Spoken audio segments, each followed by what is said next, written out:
Hi, this is Alexandra with Divine Reconnections. I wanted to give you an idea of exactly what energy chakra healing looks like. Every time I run into a new client, they always ask me, what is energy healing? What does it entail? What do you do?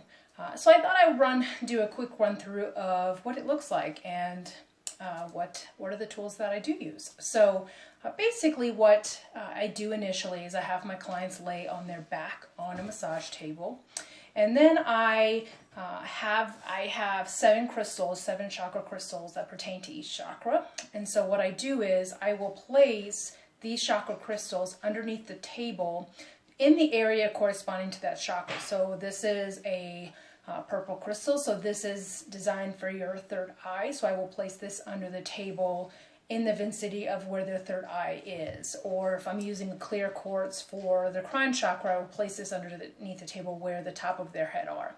And so I will line all of these crystals in a line down their body, and then I begin by asking my client to repeat their name 3 times. As I connect to all of my clients' guides, spirit guides, archangels, and their higher self. So I have them repeat their names 3 times, so that way I can intuitively connect to their energy and open the realm, kind of the realm of being able to intuitively feel what's going on in their body, where the energies are stuck.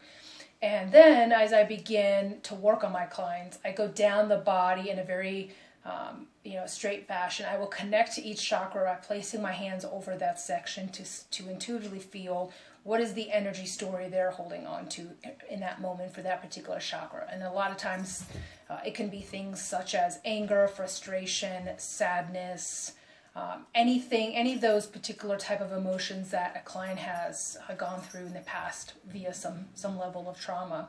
And so what I do is once I understand what that story is, I then begin to clear the story by moving my hands in a counterclockwise fashion and removing that energy out of their body and trying to break up that energy that is stuck in there. And so I continue to do that and raise the energy out of their body. And then if I feel like if the energy is very deep or it's very stuck because it's a very traumatic event that they may have experienced, sometimes I will actually shake my client's body to actually release that stuck energy and release the energy that is sometimes unable to move through just a general clearing that I do. So I will move my client's body. And so basically then I continue to go down the body, down the chakras, intuitively connecting to each. And then as I come around the body, I like to generally hold my client's feet and provide very grounding energy back into their legs, because when you are very grounded, you are very bottom heavy. And so you're much more activated because you're more attuned to the lower chakras that exist. And your root chakra is your last chakra, so it's your safety, stability, security chakra. And so a lot of times, many of my clients are not grounded. So by putting my hands on their feet and helping them bring some of that energy, healing energy back into their feet, it's bringing kind of that grounding energy for them. And so I move around the other side of the body and then begin to bring healing light back into their body by doing a lot of a clockwise energy healing pattern up all of their chakras and up on the right side of their body. And then I will also again place my hands in certain parts of the legs to be able to bring in some grounding energy. And then as I finish my sessions, I generally like to bring in sound vibration. So I have a lot of sound vibration tools I like to use. The sound bowls are my most powerful tool I use. And these are all attuned to the chakra itself, so to the hertz of the chakra itself. And so each of my sound bowls will have a different level of vibration that will bring in not only very deep healing into that chakra, but also be able to break up energy that is stuck in that particular chakra, especially if it's very, very deep, almost at the cellular level type of deep. Because when you've had a very traumatic childhood or past, a lot of times energy is stuck very, very deep within.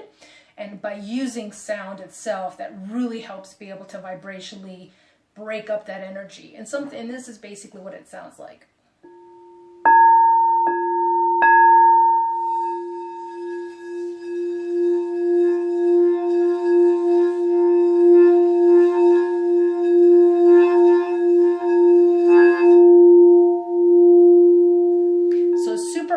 sound.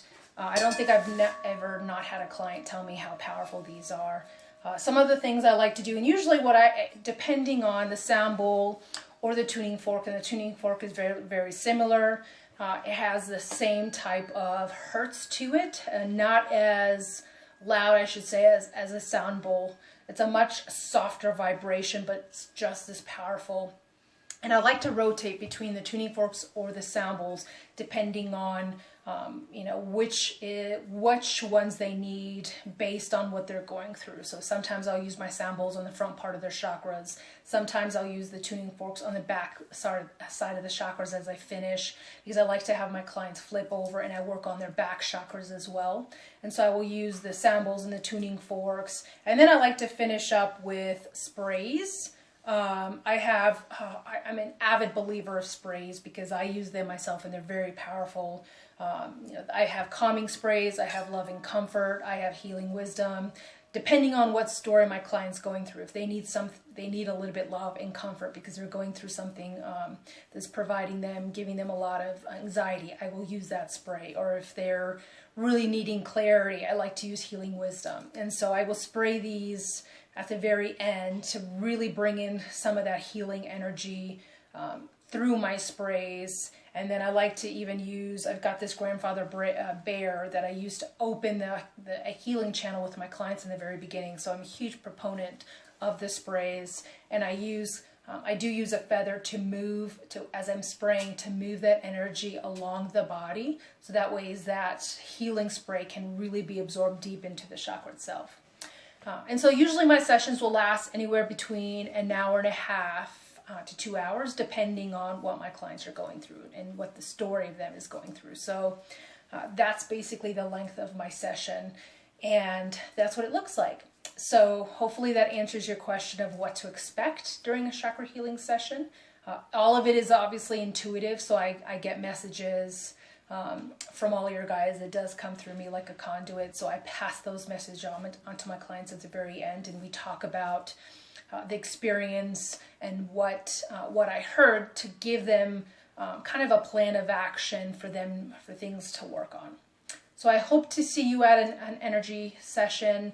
Feel free to visit my website, www.divinereconnections.com, or just click the link below and you can read a little bit more about me and how I got into this, and look at some of my other sessions that I offer. Thank you so much. I look forward to seeing you in a session soon.